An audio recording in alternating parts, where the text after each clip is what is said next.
बिना नमक का खाना। सासू माँ अपने कमरे में बैठी हुई थीं। तभी उनकी छोटी बहू रूपाली कमरे में आती है और कहती है, मम्मी जी आपने बुलाया? सास, हाँ बेटा, मैं यह कह रही थी कि आज आप खाने में नमक मत डालना। छोटी बहू, क्यों मम्मी जी? बेटा, हफ्ते में एक दिन बिना नमक का खाना खाने से सेहत अच्छी रहती है। अब से हम लोग भी हफ्ते में एक दिन बिना नमक वाला खाना खाया करेंगे। सास ने बहू से कहा। छोटी बहू, अच्छा मम्मी जी। सास, और हाँ बेटा, किसी को बताना मत कि आपने खाने में नमक नहीं डाला। जब हम सब खाना खाने बैठेंगे तो मैं सबको अपने आप बता दूंगी। बहू, ठीक है मम्मी जी। इतना कहकर छोटी बहू रूपाली वहाँ से चली जाती है। फिर सास के कमरे में बड़ी बहू सोनम आती है और कहती है, मम्मी जी लीजिए आपकी चाय। चाय देकर वह वहीं बैठ जाती है और सास से पूछती है, मम्मी जी वो मैंने अभी अभी छोटी को आपके कमरे से बाहर जाते हुए देखा था, कोई जरूरी बात थी क्या? सास, हाँ बेटा, जरूरी ही बात थी, वो मैं उसे डांट लगा रही थी। बड़ी बहू यह सुनकर मन ही मन बहुत खुश होती है और सास से कहती है, अच्छा मम्मी जी, पर क्यों? सास, रूपाली रोज रोज खाने में इतना नमक डाल देती है कि कोई ठीक से खाना खा भी नहीं पाता और कितना सारा खाना वेस्ट हो जाता है। बड़ी बहू, हाँ मम्मी जी, यह बात तो आप बिल्कुल सही कह रही हैं। छोटी को खाना बनाना बिल्कुल भी नहीं आता और जब उससे कोई कुछ कहे तो वह मानती ही नहीं है कि किचन का काम उसके बस का नहीं है। सास, तुम बिल्कुल ठीक कह रही हो बेटा। बड़ी बहू, मम्मी जी मैं कह रही थी कि अब से मैं रसोई संभाल लेती हूँ। वैसे भी घर में सबको मेरे हाथ का खाना बहुत पसंद है और छोटी घर के बाकी साफ सफाई के काम कर लिया करेगी। सास, ठीक है बेटा, तुम आज रुक जाओ। अगर आज भी रूपाली ने अच्छा खाना नहीं बनाया तो किचन की सारी जिम्मेदारी मैं तुम्हें सौंप दूंगी, फिर तुम ही उसे अच्छे से संभालना। बड़ी बहू, ठीक है मम्मी जी। फिर थोड़ी देर बाद दोपहर को जब सब खाना खाने बैठते हैं तब सास जैसे ही खाना खाती है तो कहती है, वाह, आज तो छोटी ने बहुत ही टेस्टी खाना बनाया है, नमक भी एकदम परफेक्ट डाला है। छोटा बेटा, हाँ माँ, लगता है रूपाली को भी अब मसालों का सही अंदाजा हो गया है, वरना तो रोज रोज खाने में नमक ज्यादा डाल देती थी। हाँ बेटा, तुम सही कह रहे हो। थोड़ी देर बाद बड़ी बहू सोनम सासू माँ के कमरे में आती है और कहती है, मम्मी जी आपने मुझे बुलाया?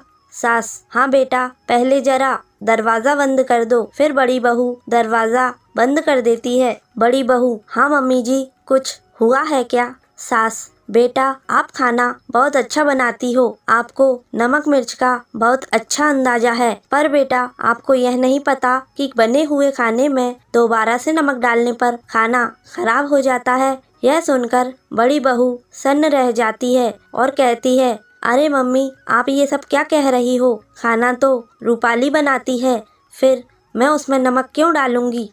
सास, बेटा तुम्हें पता है कि आज मैंने छोटी बहू को कमरे में क्यों बुलाया था? मैंने छोटी बहू को कहा था कि वह आज बिना नमक का खाना बनाए, खाने में नमक बिल्कुल भी ना डाले, पर जब हम लोग खाना खाने बैठे तो उसमें एकदम परफेक्ट नमक था। खाने में नमक तुम ही ने डाला था ना? यह सुनकर बड़ी बहू के होश उड़ जाते हैं। वह सोच में पड़ जाती है कि ये बात मम्मी जी को कैसे पता चल गई। फिर सास कहती है, कल जब मैं किचन में पानी लेने गई तब मैंने तुम्हें बने बनाए खाने में नमक मिलाते हुए देख लिया था। ये सुनकर बड़ी बहू रोने लगती है और कहती है, जी मम्मी जी, खाने में नमक मैंने ही डाला था और मैं पिछले कई दिनों से ऐसा कर रही थी। सास, पर बेटा तुमने ऐसा किया क्यों? बड़ी बहू, मम्मी जी प्लीज मुझे माफ कर दीजिए। जब से रूपाली इस घर में आई है तब से सब उसी की तारीफ करते हैं कि वह इतनी सुंदर है, पढ़ी लिखी है और समझदार है। उसने घर को आते ही बहुत अच्छी तरह से संभाल लिया है और आपने भी रसोई के सारे काम भी उसे ही दे दिए हैं और मुझे घर की साफ सफाई का काम दे दिया है, जो कि मुझे बिल्कुल भी पसंद नहीं है। मम्मी जी मैं बड़ी हूँ तो रसोई का काम भी मुझे मिलना चाहिए। बस इसी बात को लेकर मेरे मन में छोटी से जलन होने लगी थी और फिर मुझसे यह सब बर्दाश्त नहीं हुआ तो मैं ही रूपाली के बने खाने में नमक डाल देती थी ताकि सब उस पर गुस्सा करें। पर मम्मी जी मैं आपसे वादा करती हूँ कि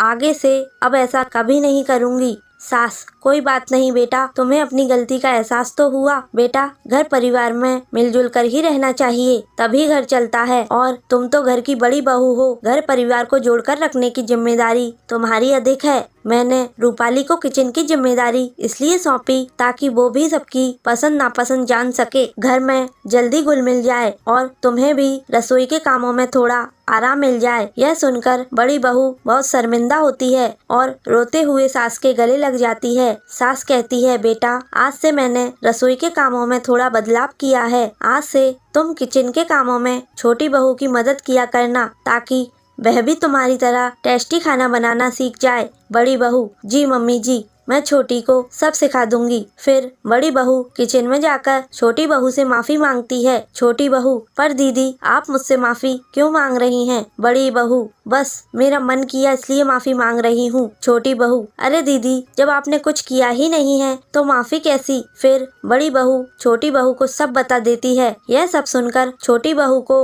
उस पर बहुत गुस्सा आता है, पर बड़ी बहू के माफी मांगने पर वह भी उसे माफ कर देती है। बड़ी बहू छोटी बहू से कहती है कि आज से मैं तुम्हारी किचन के कामों में मदद किया करूंगी। छोटी बहू, दीदी, यह तो बहुत अच्छी बात है, मैं भी साफ सफाई के कामों में आपका हाथ बटाया करूंगी। फिर हम दोनों मिलकर फटाफट घर का सारा काम कर लिया करेंगे और फिर एक साथ मिलकर घूमने जाया करेंगे। यह कहकर दोनों एक दूसरे के गले लग जाती हैं। उन दोनों को एक साथ देखकर उनकी सास भी बहुत खुश होती है। इस कहानी पर आपकी क्या राय है, कमेंट करके बताइएगा। इसे लाइक और शेयर कीजिएगा और ऐसे ही वीडियो देखते रहने के लिए हमारे चैनल को सब्सक्राइब करना ना भूलें। धन्यवाद।